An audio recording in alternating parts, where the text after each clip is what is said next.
네, 반갑습니다. 잘들 지내고 계시죠? 오늘 성경 아카데미 위대한 복음은 5번째 시간입니다. 오늘 5번째 시간의 주제는요, 하나님의 아들이신 예수님이 세례를 받으시는, 하나님의 아들이 세례를 받으시는 부분에 대해서 함께 나누고자 합니다. 오늘 이 과의 세션에서는 세례 요한을 만나게 됩니다. 세례 요한을 만나게 되고요. 그는 예수님의 지상 사역을 위한 길을 예비한 예언자였으며 그 길을 선포했던 자입니다. 세례 요한은 사람들에게 죄 사함을 위한 회개의 메시지를 선포했고 그 헌신의 모습으로 세례를 베풀었습니다. 그리고 그 세례를 베풀므로 예수님의 길을 예비하는 자의 모습을 보여주었습니다. 예수님은 죄가 없으신 분이시지만 세례를 받으셨습니다. 그분의 죄 많은 백성들과 하나가 되시고 하나님의 의를 나타내기 위해서 세례를 받으셨습니다. 세례는 예수님의 죽음과 부활 안에서 그분과의 연합을 하나님의 백성이 되었다는 표시로 하는 상징적인 행동이 되겠죠. 자, 오늘 성경 본문은 마태복음 3장 1절에서 17절 말씀입니다. 성경책을 함께 펴셔서 공부를 했으면 좋겠습니다. 신학적인 주제는 예수님의 세례를 통해 죄 많은 자기 백성과 같아지셨습니다. 동화되신 거죠. 함께 그 눈높이 속에서. 자, 세례 요한은 공의 사복음서 마태, 마가, 누가, 요한복음에 모두 등장을 하고요. 예수님의 공생이 앞에 항상 기록이 됩니다. 그의 출현은 공생이 앞에, 그러니까 준비된 자가 되는 거죠. 예수님의 출현을 가장 근접하게 예언한 선지자에게 중요합니다. 말라기를 끝으로 신약으로 넘어올 때 400년의 그 침묵기 속에서 뜬금없이 하나님이 정말 때가 이르렀을 때 세례 요한이 출현을 했고 광야에 외치는 자의 소리가 되었습니다. 마태는 세례 요한을 구약 선지자의 대표로 보았습니다. 예수님의 파트너의 모습으로 소개를 했고요. 예수님을 구약 말씀을 온전히 이루는 완성하신 분으로 이해를 했습니다. 그러니까 마태복음 자체는 유대인들이 수신자이기 때문에 구약적 인용을 굉장히 많이 합니다. 기록되었을 때 이런 구절이 90회 이상 나오거든요. 왜냐하면 그 수신자가 유대인이었고 유대인은 구약을 잘 아니까, 그래서 구약의 수많은 예언들이 그리스도를 통해서 성취되었음을 강조하고 있죠. 오늘도 완성자의 모습으로 묘사를 하고 있습니다. 말라기 선지자가 예언한 엘리야가 바로 세례 요한이었습니다. 말라기서에 나오죠. 세례 요한. 엘리야와 그의 제자인 엘리사가 굉장히 그 궁핍한 삶을 살았습니다. 그렇게 사역을 했고요. 세례 요한 또한 보면 화려하지 않습니다. 메뚜기와 석청을 먹었다고 성경에 기록이 되어 있습니다. 그렇게 하나님 말씀의 진리를 외치는 자의 모습이 그런 것 같습니다. 그의 아버지는 제사장 가문의 사가랴였습니다. 그죠? 당연히 세례 요한도 제사장 집안 출신일 것이고 오늘 어떤 행동들을 보면 선지자의 모습이 큽니다. 그래서 직분이 두 가지입니다. 제사장과 선지자. 그런데 예수님은 이 직분에 더해서 왕권까지 가지고 있는 거죠. 그래서 왕과 선지자와 제사장의 이 삼중직 그리스도의 메시아 모습을 예수님은 가지고 계시고 세례 요한은 이 두 가지 모습이 있습니다. 제사장과 선지자. 구약을 마감하는 가장 큰 선지자죠. 당연하죠. 이 말라기의 마지막 장에서 그 말라기 마지막 책인 말라기에서 그 세례 요한을 얘기를 하고 있으니까요. 자, 첫 번째 우리 포인트를 보겠습니다. 3장 1절에서 6절인데 세례 요한이 예수님의 길을 예비했다고 소개를 합니다.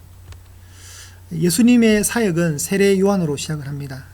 누가복음은 예수님의 탄생과 세례 요한의 탄생을 나란히 기록하고 있죠. 그렇죠, 여러분. 누가복음 1장에 가시면 굉장히 긴 절이 나오는데 거기에 예수님의 탄생 앞에 성경은 여섯째 딸이기 때문에 그 여섯째 딸 그 마리아와 엘리사벳을 만났다고 되기 때문에 정황상 보면 예수님과 세례 요한은 5개월 차이가 납니다. 5개월 차이.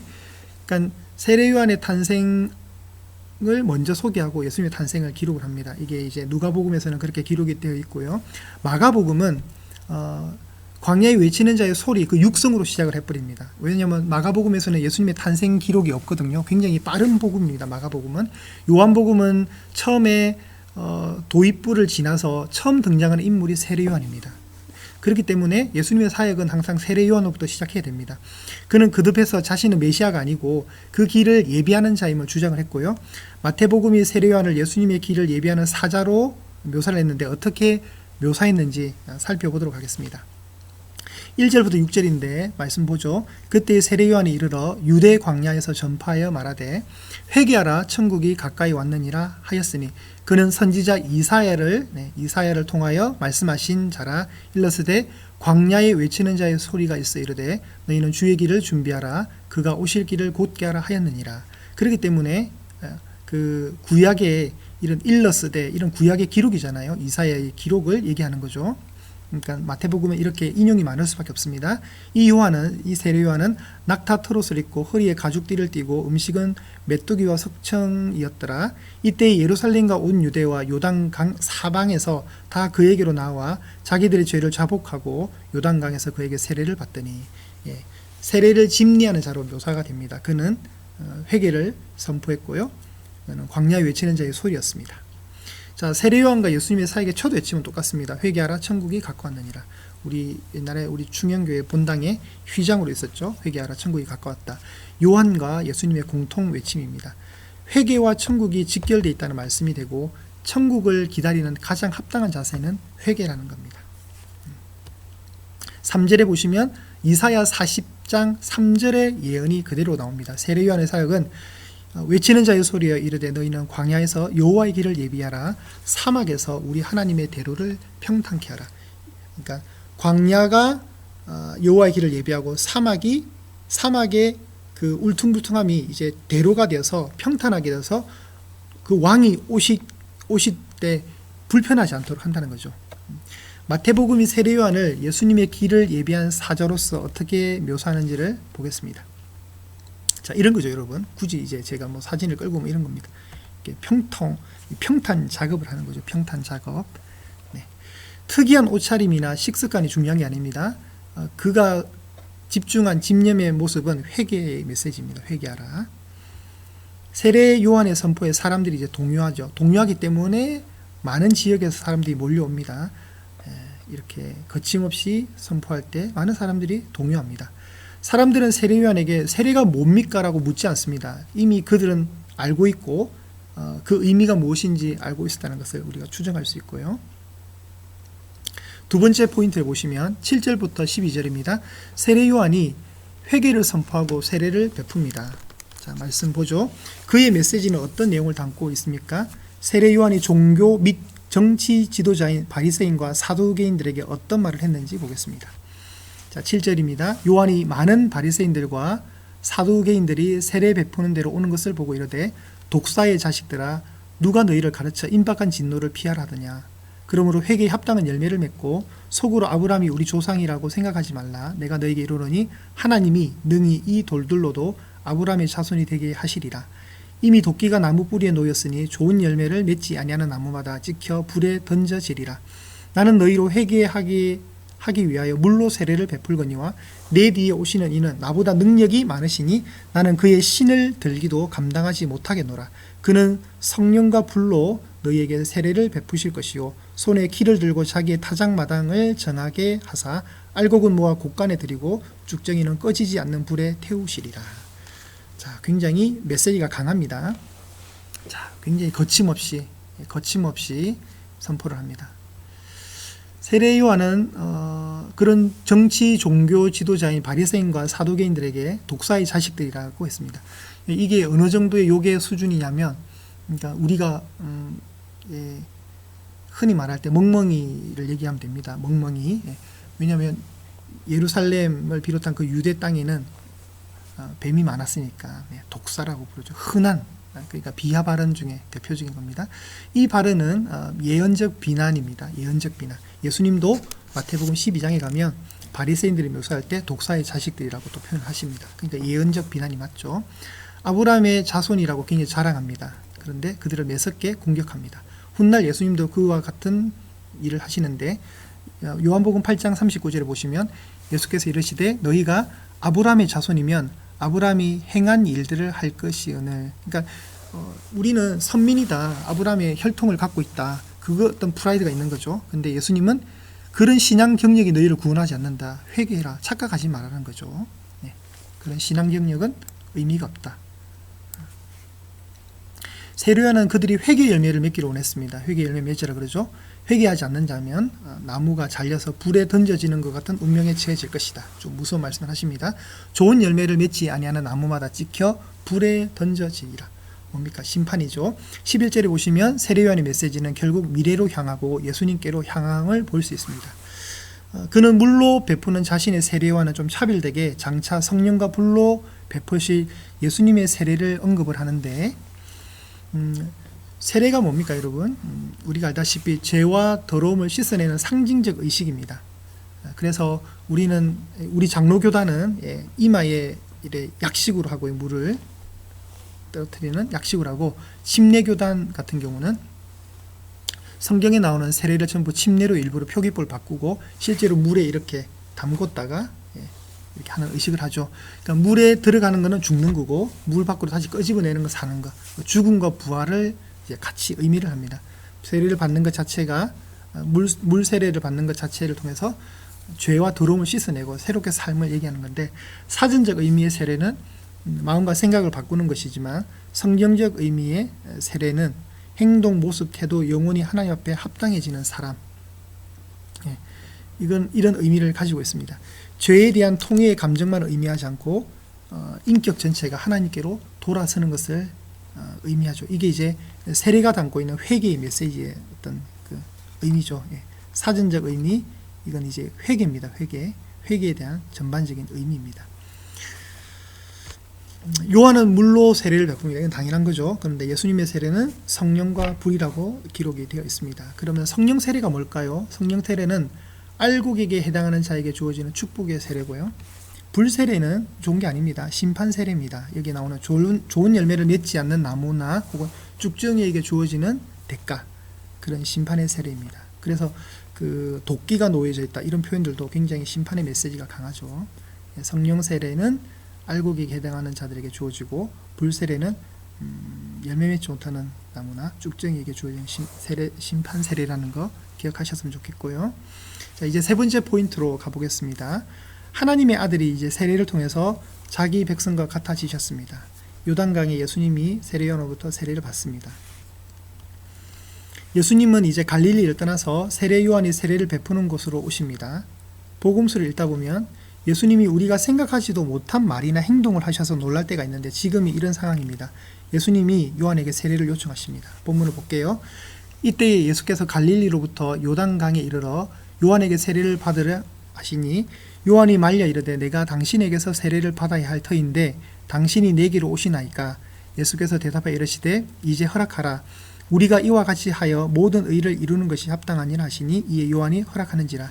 예수께서 세례를 받으시고 곧 물에서 올라오실새 하늘이 열리고 하나님의 성령이 비둘기같이 내려 자기 위에 임하심을 보시더니 하늘로부터 소리가 있어 말씀하시되 이는 내 사랑하는 아들이요 내 기뻐하는 자라 하시니라.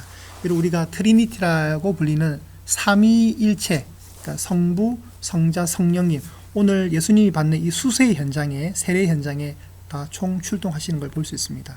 자, 성자께서 지금 현장에 계시고요, 성령께서 오십니다. 그리고 하늘로부터 하나님의 성부의 음성이 들립니다. 붉은색 이 표기, 내 사랑하는 아들, 내 기뻐하는 자.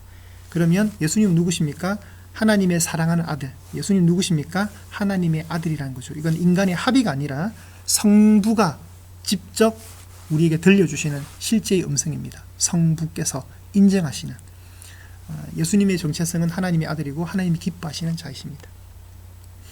세례요한은 자신에게 세례를 받으려는 예수님을 말리죠. 당연히 자신이 예수님에 비해서 얼마나 작은 존재인지 말해왔던 그였기에 오히려 예수님이 자신에게 세례를 베푸셔야 마땅하다고 생각을 합니다. 당연하죠.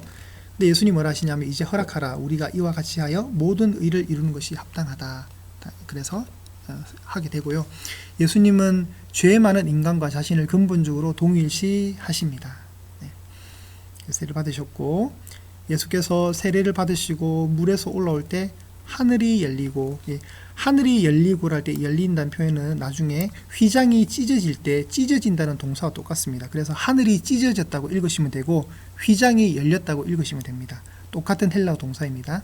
둘 다 어떤 의미입니까? 휘장이 찢어졌다는 거, 찢어졌다는 이 표현, 휘장이 열렸다는 이 표현은 어떤 새로운 시작이죠. 새로운 계시가 오는 거죠. 이 하늘이 열렸다는 말을 여러분 구약에서 어디서 볼 수 있습니까? 에스겔에서 볼 수 있죠. 에스겔 1장에서 하늘이 열리잖아요. 하나님의 성령이 비둘기같이 내려서 오십니다. 자, 이렇게 오시는데, 그럼 비둘기가 어떤 의미를 가지고 있습니까? 창세기 노아의 홍수 이야기로 가야 되죠. 우리 항상 이제 구약적 배경을 이해하면 됩니다. 노아 홍수로 통해서 이제 새로운 세상이 시작되었음을 알려주는 거죠.